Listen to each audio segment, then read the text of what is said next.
તો આજે આપણે વાત કરવાના છે અલોહા એરલાઇન્સના 243 પ્લેનની. 28 એપ્રિલ 1988નો દિવસ હતો. અમેરિકાની અંદર એક આઇલેન્ડ હોય છે, હિલો આઇલેન્ડ. હિલો આઇલેન્ડ પર એક પ્લેન ઊભું હતું, અલોહા એરલાઇન્સનું 243 નામનું. આ પ્લેન જવાનું હતું હોલુ આઇલેન્ડ પર.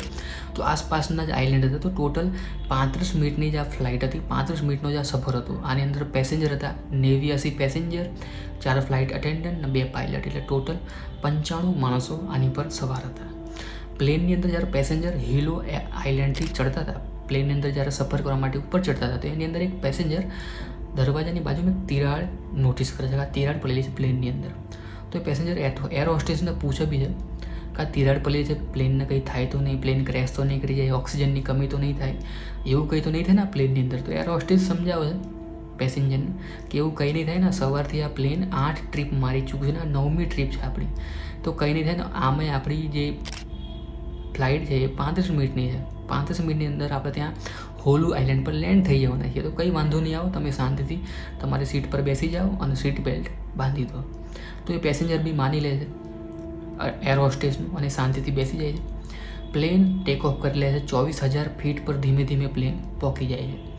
24,000 ફીટ પર જ્યારે પ્લેન પહોંચે છે તો અચાનક જ પ્લેનનો આંચકો આવે છે. આંચકો આવતા પ્લેનની ઉપરની છત ઉડી જાય છે.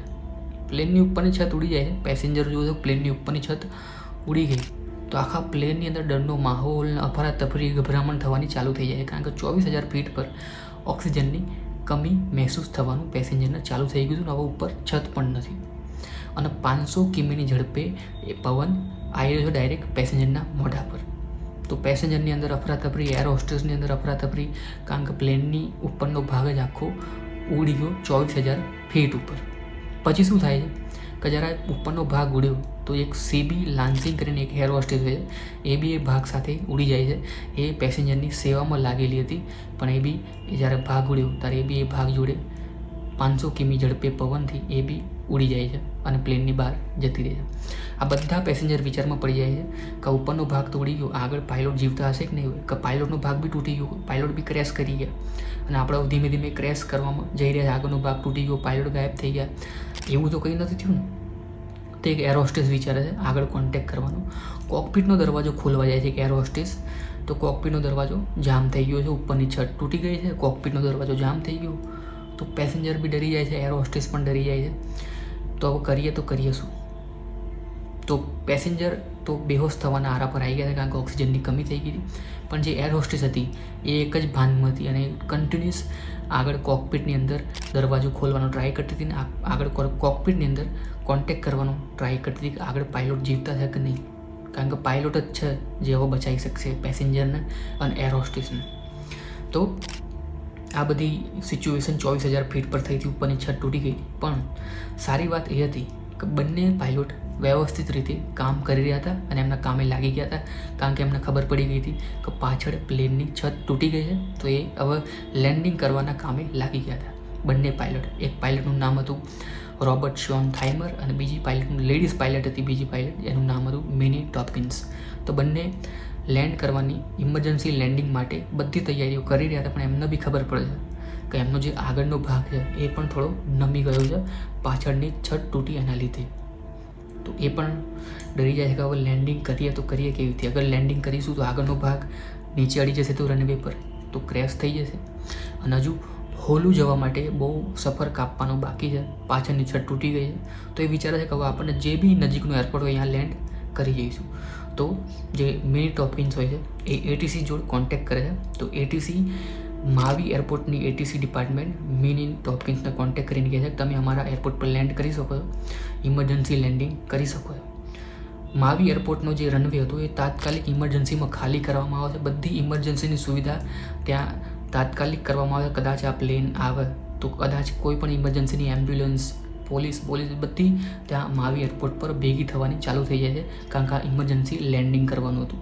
અને એટીસી ડિપાર્ટમેન્ટ પૂછે બી છે તમને શું પ્રોબ્લેમ આવી રહી છે? તો મિની ટોપકિન્સે કીધું કે અમારી ઉપરની છત ગાયબ થઈ ગઈ છે ને અમારો આગળનો ભાગ નમી ગયો છે, તો અમારે ઇમરજન્સી લેન્ડિંગ કરવી પડશે ને, કે બસ 95 જણા છે જે અમે મરી જઈશું, ક્રેશ થઈ જશે આ પ્લેન, તો અમારે ઇમરજન્સી લેન્ડિંગ કરવાની પરમિશન જોઈએ છે. તો માવી એરપોર્ટ પરમિશન આપી દે છે, લેન્ડિંગ કરવાનું ચાલુ કરે છે. નીચે ધીમે ધીમે નીચે આવે છે. તો પેસેન્જર જે હતા જે થોડા ભાનમાં આવવાનું ચાલુ થાય તો પેસેન્જર જુઓ કે હા આપણે હવે લેન્ડ કરવાની કોશિશ કરી રહ્યા છે અને આપણા પાયલોટ બી મહેનત કરી રહ્યા છે કોકપિટની અંદર. પછી જ્યારે માવી એરપોર્ટ જ્યાં હોય માવી એરપોર્ટ માવી રનવે એની આગળ મોટો પહાડ આવી જાય તો પ્લેન ઓલરેડી નીચે હતું. તો પ્લેનના પાયલોટ જોડે બીજો ચેલેન્જ એ આવે છે કે આ પહાડની વચ્ચોવચ્ચ રહીને પ્લેન કાઢવું પડશે અને રનવે પર લેન્ડ કરવું પડશે. તો પાયલોટ એ બી કરિશ્મો કરી બતાવે છે, બંને પહાડની વચ્ચે રહીને પ્લેન કાઢે છે. પ્લેન કાઢ્યા પછી જ્યારે રનવે નજીક આવતો હતો તો એટીસી જોડે કન્ટિન્યુઅસ વાત ચાલી હતી માવી એરપોર્ટ જોડે મિની ટોપકિન્સની. તો મિની ટોપકિન્સ બટન દબાવે છે લેન્ડિંગ ગિયરનું. નીચેથી પડ્યા જો નીચેથી પડ્યા જો બહાર નીકળે તો જ એ રનવે પર સ્લાઇડ કરી શકે અને રનવે પર પરફેક્ટ લેન્ડિંગ થઈ શકે. પણ પાછળના બંને પડ્યા તો નીકળી જાય છે, પણ આગળનું જે એમના જે કોકપિટનો નીચેનો જે ગેર હતો એ નીકળવાનો બંધ થઈ જાય. એ નીકળતો જ નહીં, બટન દબાઈ કરે છે મિની ટોપકિન્સ તો પણ નીકળવાનું કોઈ નામ જ નથી લેતું. પછી શું થાય છે કે એટીસી ડિપાર્ટમેન્ટને કોન્ટેક્ટ કરે છે કે અમારા 2 વ્હીલ તો ખુલી ગયા પણ આગળનો વ્હીલ નથી ખુલતો અને આગળના વ્હીલમાં બી એક તકલીફ છે કે અમારું જે આગળનું કેબિન છે એ ઓલરેડી નમી ગયું છે. તો આગળનું વ્હીલ બી નહીં ખુલતું, નમી બી ગયું છે કે હવે અમે જો લેન્ડિંગ કરીશું તો આ પ્લેન આખું ક્રેશ કરી જશે અને અમે 95 જણા મરી જઈશું. તો અહીંયા શોન થાઇમર ભગવાનનું નામ લે અને જે થાય એ આપણે લેન્ડ કરીશું. પછી થોડા સમય પછી જ્યારે ધીમે ધીમે રનવે નજીક આવતો હતો માવી એરપોર્ટનું તો એટીસી સામેથી કોન્ટેક્ટ કરે છે મિની ટોપકિન્સને કે તમારું જે આગળનું જે વ્હીલ ખુલતું નહોતું એ હવે ખુલી ગયું છે, તમે જલ્દીથી લેન્ડિંગ કરો, કંઈ ડરવાની જરૂર નથી, ખાલી સેફ લેન્ડિંગ કરજો અને આની બ્રેક મારી દેજો. તો જે શોન થાઇમર હોય છે, રોબર્ટ શોન થાઇમર અને મિની ટોપકિન્સ સેફલી પ્લેનને લેન્ડ કરે. જે પૈડું ખુલતું નહોતું એ બી પૈડું ખુલી ગયું અને એકદમ સ્મૂથ લેન્ડિંગ થાય છે. પ્લેન આવીને ઊભું રહી જાય છે, જેની તસવીરો આવી રિયલ તસવીર. અને 95 જણા આ પ્લેનની અંદર સેફ લેન્ડિંગના દ્વારા બચી જાય છે અને આ બધો ક્રેડિટ 2 જણાના જાય છે. એક શોન થાઇમર, મિની ટોપકિન્સ અને એક ત્રીજું સીટ બેલ્ટ. જો સીટ બેલ્ટ ના હોત તો આ બધા જણા પવનની હારે જતા રહે. 500 કિલોમીટરની ઝડપે જે પવન ફૂંકાતો હતો એની સાથે જતા રહે ને બધા મરી જાત. તો 95માંથી 94 લોકો બચ્યા કારણ કે સીબી લાન્સિંગ કરીને હતી જે એના છેલ્લા શ્વાસ સુધી પેસેન્જરોની સેવા કરતી હતી, પણ એ બી આ જ્યારે છત ઉડી તો એના સાથે ઉડી જાય છે. એને શોધવામાં પણ બહુ બધા હેલિકોપ્ટરને બધું મોકલવામાં આવે છે પણ એની લાશ આજ સુધી મળી નહીં.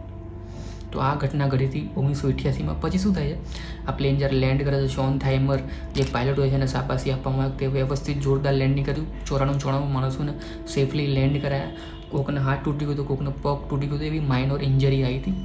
પણ જે સીબી લાન્સિંગ હતી એ આ એક જ એવી એર હોસ્ટેસ હતી જે મરી ગઈ હતી. બાકી બધા 94 જે લોકો હતા એ સેફ હતા. પછી આની અંદર એક ઓપરેશન બેસાડવામાં આવ્યું ચેકિંગ માટે કેમ પ્લેન જોડે આવું થયું કેમ. તો પ્લેન બહુ જૂનું થઈ ગયું હતું, ખટારો પ્લેન હતું, એકદમ મેન્ટેનન્સ માગતું હતું પ્લેન.